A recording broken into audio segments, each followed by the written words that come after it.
Ya Rasulullah, mata sa'ah, kapan hari kiamat? Nabi terus saja ngajar. Setelah habis baru Nabi tanya, siapa yang nanya tadi? Saya Rasulullah. Ma'adat telah, apa yang sudah kau siapkan untuk hari kiamat? Hubullah wa rasulih, cinta kepada Allah dan cinta kepada Rasulullah. Cukup. Cinta kepada Allah, cinta kepada Rasulullah, cukup.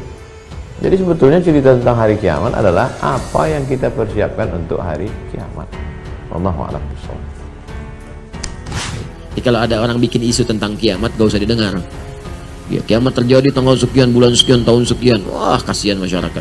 Tahun 99 tuh saya di Garut posisinya. Ada yang bikin isu kiamat terjadi tanggal 9, bulan 9, tahun 99. Itu sebagian pasar sepi. Urusanmu adalah meningkatkan kualitas ibadahmu hari ini.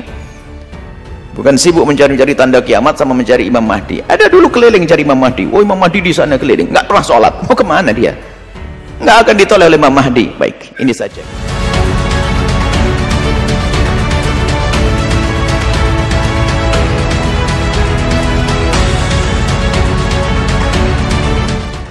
Apakah saat ini kita sedang memasuki akhir zaman? Ketika Nabi SAW Isra Mi'raj, Nabi melihat ada seorang perempuan tua yang sedang bersolek. Nabi bertanya kepada Jibril alaihissalam, Jibril, siapakah perempuan tua yang sedang bersolek itu? Kata Jibril, itulah dunia yang sudah tua, tapi dia tetap ingin nampak muda. Artinya apa? 14 abad yang lalu pun dunia ini sudah tua. Tentang tanda-tanda akhir zaman, beberapa tanda-tanda itu sudah muncul dulu. Sudah muncul. Oleh sebab itu sebenarnya kita sedang di ujung masa. Bahwa air mata air zuhar sudah kering, bahwa kurma bisan sudah lagi tidak berbuah, bahwa tanda-tanda munculnya Dajjal. Ulama-ulama dulu ketika membahas tentang masalah hukum itu detail. Quran, hadis, ijma', qiyas, syar'u man qablana, saddu zara'i, qaulu sahabi, istihsan, istishab, urf. Syarat rukun, syarat wajib, sunat muakkad, jelas. Kalau masalah hukum jelas. Tapi kalau masalah tanda-tanda hari kiamat, mereka dulu tidak menyebut secara detail, secara umum saja. Kenapa begitu? Karena takut kalau disebut secara detail nanti menimbulkan fitnah. Khatibun nasa ala qadri uqulih. Sampaikan kepada manusia itu menurut akal, sesuai dengan kemampuan akal mereka. Bahwa kita di akhir zaman mau kiamat. Nggak perlu cari kiamat hari apa, tanggal berapa, tahun berapa. Yang penting disiapkan apa yang sudah kita siapkan. Cerita orang ingin tahu hari kiamat bukan cuma sekarang, zaman Nabi dulu sudah. Ya Rasulullah, mata sa'ah, kapan hari kiamat? Nabi terus saja ngajar. Setelah habis baru Nabi tanya, siapa yang nanya tadi? Saya Rasulullah. Ma'adat telah, apa yang sudah kau siapkan untuk hari kiamat? Hubullah wa rasulih, cinta kepada Allah dan cinta kepada Rasulullah. Cukup. Cinta kepada Allah, cinta kepada Rasulullah, cukup. Jadi sebetulnya cerita tentang hari kiamat adalah apa yang kita persiapkan untuk hari kiamat. Wallahu a'lam bishawab. Kata Allah, sungguh hanya milik Allah pengetahuan tentang 5 hal. Dan ini nggak akan pernah dibagi pengetahuan ini. Jangankan pada manusia, malaikat pun nggak tahu. Di antara makhluk yang paling dekat dengan Allah adalah seorang yang mulia, Nabi Muhammad sallallahu alaihi wasallam. Saking mulianya, tadi malam banyak saya uraikan, malaikat Jibril pun yang dekat dengan Allah nanya kepada Nabi tentang satu di antara 5 persoalan ini. Yang pertama tentang kiamat, sa'ah, innallaha indahu ilmus sa'ah, pengetahuan tentang waktu pasti terjadi kiamat. Di Quran tuh banyak, yaumul akhir ada, yaumul qiyamah, yaumuddin, tapi ketika menunjuk waktu diksinya berubah menjadi sa'ah. Sa'ah itu jam kalau bahasa sekarang. Jam itu kan ada menitnya, ada detiknya. Itu kata Allah, innallaha pakai inna, harfu nasbin wa taukidin, huruf penguat, penancap di dalam jiwa yang meyakinkan. Tansibul isma, yang menguatkan apa yang akan disampaikan dari nama atau informasi yang disebutkan. Wa tarfa'ul khabara, dan mengangkat peristiwa untuk diketahui kemudian oleh kita hukumnya. Ya, mabniun alal fathi la mahalla lahu minal i'rabi. Ya, didasarkan pada fathah, pembuka, diketahui, dibuka supaya paham kita. Ya, jadi innallaha, sungguh aku yakinkan, kata Allah. Tanamkan keyakinan ini pada jiwamu. Demikian cara menerjemahkannya dengan ilmu nahwu. Tanamkan keyakinan pada jiwamu. Jangan pernah ragu, kata Allah. Indahu ilmus sa'ah, hanya milik Allah. Pertama, pengetahuan tentang kiamat. Kapan terjadi kiamat? Waktunya, jamnya, menitnya. Gak ada yang tahu. Ya, saking gak ada yang tahu ya, pun malaikat pun yang paling dekat dengan Allah, malaikat Jibril, sampai disebut dengan Ruhul Amin. Ya, itu nggak tahu terjadinya, tapi uniknya nanya pada Nabi Muhammad. Tuh, Jadi kemuliaan Nabi Muhammad sampai malaikat turun nanya sama Nabi. Itu diabadikan di hadis Muslim, nomor hadis yang ke-8. Lalu kemudian disampaikan kembali, dinukil oleh Al-Imam An-Nawawi dalam kitabnya Al-Arba'in itu. Ya, dari 42 hadis, nomor hadis yang kedua. Ya, tentang hadis Islam, iman dan ihsan itu. Ya, dan kalau kita bacakan cukup panjang. Ya, an Abi Hafsin Umar bin Khattab radhiyallahu taala anhu qala bainama nahnu julusun inda Rasulillah sallallahu alaihi wasallam ittala alaina rajulun shadidu bayadi thiyabi shadidu sawadi sa'ali la yura alaihi atharu safari wa la ya'rifu minna ahadun fajalasa ila an-nabi sallallahu alaihi wasallam. Ya, kemudian apa? Fa asnada rukbatayhi ila rukbatayhi wa dhaqa fa ila fakhidhihi fa qala ya Muhammadun akhbirni anil Islam. Faqala Rasulullah sallallahu alaihi wasallam, al-Islam an tashhadu an la ilaha illallah wa anna Muhammadar Rasulullah wa tuqima as-salata wa tu'ti az-zakata wa tasuma ramadhana wa tu'ti tasuma ramadan tahujjal baita illa istata'a ila sabila. Qala sadaqta. Ya, fa wajibna yas'aluhu fa yusaddiquhu. Fa akhbirna 'anil iman, fa akhbirna 'anil ihsan. Terakhir kemudian bertanya tentang kiamat. Ya, datang seorang laki-laki kepada Nabi sallallahu alaihi wasallam. Ya, tiba-tiba orang ini tidak kelihatan dari mana datangnya. Bagus putih bajunya. Tersisir rapi rambutnya. Datang kepada Nabi, tiba-tiba mengambil saf terdepan sampai lututnya berhadapan dengan lutut Nabi SAW. Nah, ini adab dalam menuntut ilmu. Malaikat Jibril menyamar jadi seorang penuntut ilmu, datang kepada Nabi di antara halaqah Nabi SAW. Kalau mau datang kepada majlis ilmu, pakai pakaian yang bagus. Malaikat nyamar mau datang ke majlis ilmu, datang pakai baju yang bagus. Anda malaikat bukan datang majlis ilmu pakai kaos oblong. Ya, datang yang bagus, pakai yang baik. Kemudian datang ambil saf paling depan. Saf paling depan itu fokusnya tinggi, mic-nya mati, kedengaran tetap. Fokus tinggi. Ya, mau ngantuk tahan-tahan saf depan. Ya, ya. Mau bikin status susah, mau selfie malu, dia. Kalau Anda ngambil posisi yang strategis hanya untuk urusan dunianya, memang dapat juga, cuman fokusnya nggak akan maksimal. Ya, posisi terbaik nih dekat tembok. Nah, kena kipas angin, plek tidur aja kan. Aduh, selesai doa, sarapan pulang. Baik, datang dan bertanya pada Nabi tentang perkara Islam, iman, ihsan. Setelah itu nanya mata sa'ah. Sa'ah kalimatnya, kapan waktu tepatnya terjadi kiamat? Nanya, kata Nabi, mal mas'ulu anha bi'alama minas sa'il. Yang ditanya tidak lebih tahu daripada yang bertanya. Anda kan lebih dekat dengan Allah, tanya saya, kan? Baik, nah ini gambaran untuk juga dalam ilmu hadis ada yang menjelaskan supaya ini disampaikan kalimat dari Nabi menunjukkan asal sanad informasinya. Ini menunjukkan Nabi nggak ngarang-ngarang sendiri, bersumber dari Allah lewat malaikat yang membawa pesan. Jadi Nabi pun tidak tahu, ya, kemudian malaikat tidak tahu, hanya Allah yang tahu. Jadi kalau ada orang bikin isu tentang kiamat, gak usah didengar. Ya, kiamat terjadi tanggal sekian, bulan sekian, tahun sekian. Wah, kasihan masyarakat. Tahun 99 tuh saya di Garut posisinya. Ada yang bikin isu kiamat terjadi tanggal 9, bulan 9, tahun 99. Itu sebagian pasar sepi. Toko tutup. Gak kejadian. Gak kejadian. Begitu gak terjadi, ada isu diundur tahun 2012. Tanggal 12 bulan 12 tahun 2012. Nggak kejadian juga, nggak akan ada. Nggak akan ada. Isu-isu itu benarnya, nggak akan ada benarnya. Hanya Allah yang jamin. Kedua, ghaith. Ya, ghaith hak Allah. Hanya Allah yang tahu tentang kepastian pengaturan cuaca. Termasuk hujan di sini disebut ghaith. Makanya tidak ada kepastian cuaca, yang ada perakiraan cuaca. Perkiraan cuaca. Karena itu diatur oleh Allah. Tapi yang paling menarik, pertama menggunakan kalimat yunazzil, bukan yunzil. Kalau yunzil, rata semua. Wa yunzilul ghaiz, hujan semua. Begitu hujan, semuka bumi hujan, banjir jadi laut semua. Ya. Yunazzil bertahap, diatur. Ya, makanya unik hujan itu, Masya Allah. Sebelah sini hujan, sananya enggak. Ya, saya pernah di Tripoli waktu lagi jalan, hujan, boom. Gerak dikit, di sini enggak, sini hujan. Jadi kita tuh lihatin, ya Allahu Akbar. Allah, Masya Allah. Di sini enggak, situ hujan. Batas saja begini. Ini enggak, situ hujan. Ya, pernah ada kejadian tuh di salah satu di Indonesia, wilayah Depok. Di rumah dia aja yang hujan, yang lain enggak.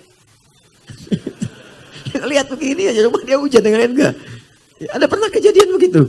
Ya, kemudian ada yang rintik-rintik, ada yang deras, ya, ada yang biasa-biasa. Tapi menggunakan ghaith. Ghaith itu segala yang mengandung manfaat. Kalau kita ingin meminta manfaatnya, tambahkan ista dalam ilmu nahwu. Jadi istighatha.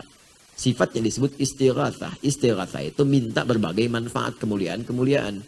Asalnya ghaith. Jadi kata Allah, saat saya turunkan dari langit, saya bukan turunkan banjir. Saya nggak turunkan kemudian bencana, bukan yang saya turunkan air. Airnya jernih, bagus. Kalau jadi banjir, ulah tangan manusia. Karena dia tidak mengatur salurannya dengan baik. Ada yang menghambat, ada yang macam-macam. Saluran air dibikin bangunan-bangunan. Saluran air ditutup. Ya air apa salahnya? Ya air itu kan cuma turun, menempati posisinya. Mengalir dari tempat yang tinggi ke tempat yang rendah. Mengisi itu, memberikan kesuburan tanah, kering subur. Ya kan? Panas, kemarau, jadi tertutup lagi, kemudian indah lagi, tumbuh bunga-bunga dan sebagainya. Jadi kalau jadi banjir, jadi macam-macam, itu sungguhnya kembali kepada tangan manusia. Termasuk semua ketetapan yang Allah turunkan kepada kita, itu semua isinya baik. Bahkan musibah pun yang kita lihat terasa kurang baik, baik. Bukankah di balik sakit ada istighfar? Sakitnya terlihat tidak menyenangkan. Tapi ketika Anda istighfar, sampai sakit dipaksa istighfar. Sehat gak bisa istighfar. Dipaksa sakit supaya istighfar. Bukankah dengan istighfar mengampuni dosa-dosa kita? Ya kan? Jadi selalu ada bagian dalam hidup itu yang menyelamatkan kita. Bahkan kata Allah, diberikan azab al-adna, dunal azab al-akbar. Saya berikan petunjuk pada yang masih ngeyel itu dengan hukuman yang ringan saat di dunia. Dikasih dulu sedikit supaya sadar.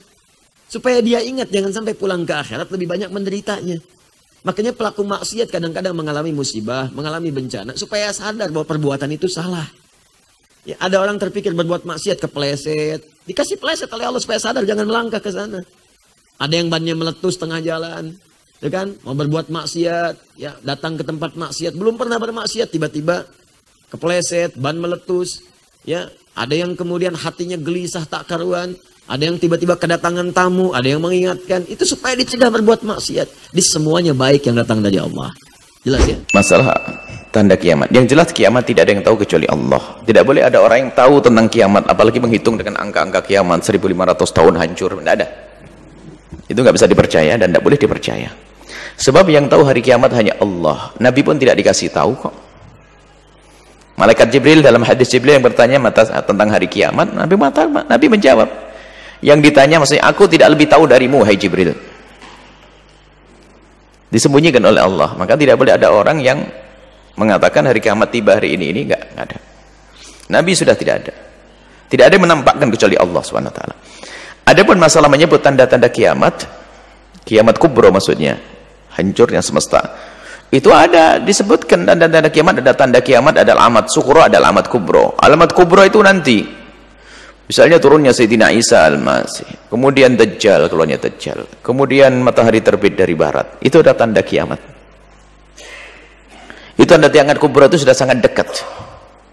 Bayangkan matahari terbit dari barat, semua orang mesti ketakutan semuanya.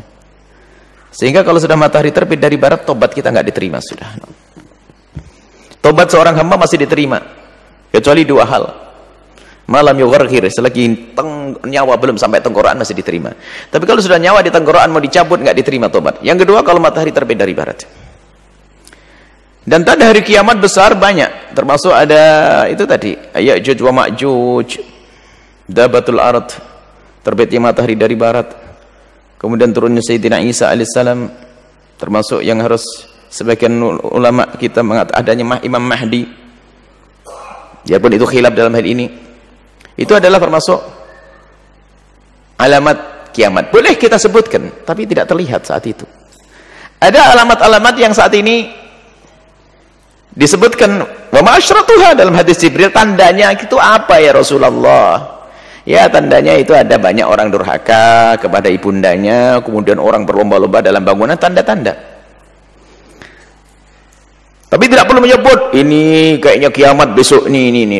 Oke, ketahuilah tidak ada yang tahu kiamat kecuali Allah. Dan tanda kiamat besar belum datang saat ini. Matahari belum terbit dari barat dan sebagainya.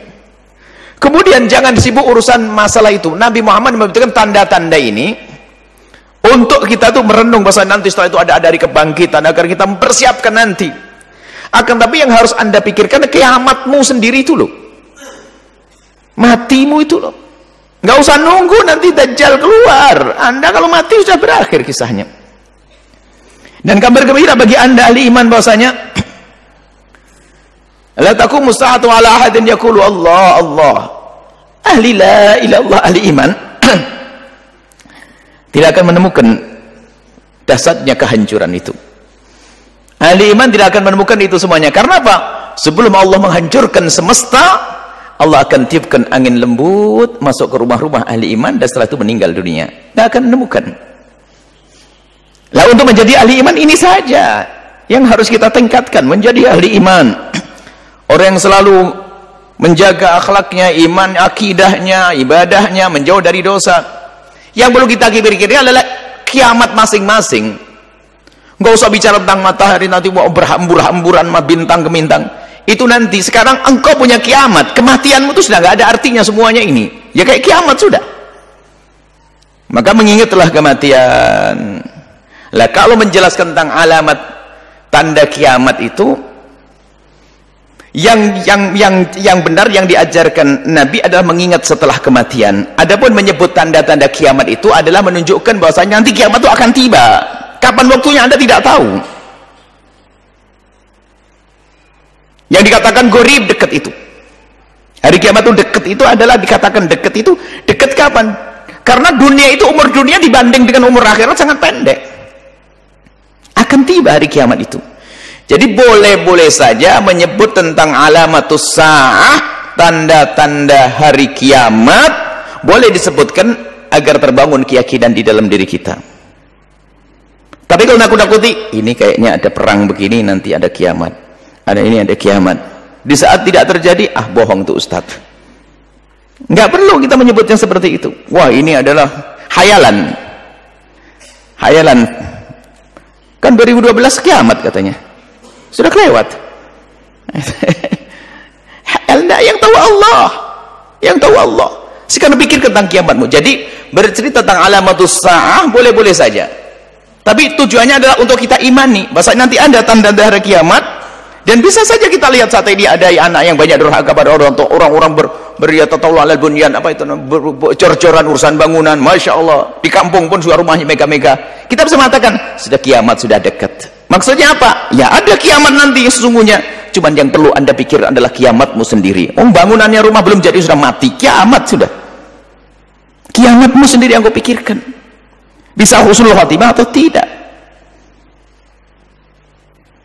Sehingga dikatakan Imam Haddad, ini loh mengingat kematian, ini loh kiamat pribadimu itu yang harus kau pikirkan. Kalau orang susah dinasehati, susah diingatkan, suruh ingat kematian, kau bakal mati. Maka di saat orang mengingat kematian, merenung tentang kematian, dia akan bisa ngerem segala kemaksiatannya. Dia akan bisa menggenjot, ngegas untuk beribadah.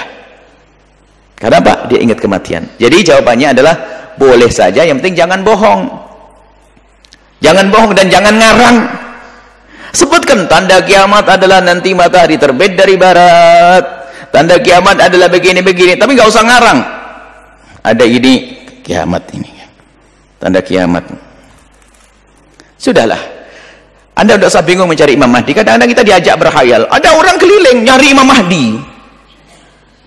Kenapa? Saya akan jadi pembela Imam Mahdi. Nggak usah kau cari Imam Mahdi. Asalkan kau benar imanmu kuat, cinta Nabi. Pokoknya nanti kalau Imam Mahdi keluar, pasti kau jadi pasukannya. Sudah selesai. Tapi biarpun kau keliling mencari Imam Mahdi sana sini, kalau tidak punya iman, giliran Imam Mahdi keluar, gak akan membela Imam Mahdi, jadi musuhnya Imam Mahdi. Urusannya adalah urusanmu dengan imanmu kepada Allah. Selesai. Dan nanti ikut pasukan Imam Mahdi, dan di belakang Sayyidina Isa alaihissalam. Selesai. Urusanmu adalah meningkatkan kualitas ibadahmu hari ini. Bukan sibuk mencari-cari tanda kiamat sama mencari Imam Mahdi. Ada dulu keliling cari Imam Mahdi. Oh, Imam Mahdi di sana keliling. Nggak pernah sholat. Mau kemana dia? Nggak akan ditolak oleh Imam Mahdi. Baik.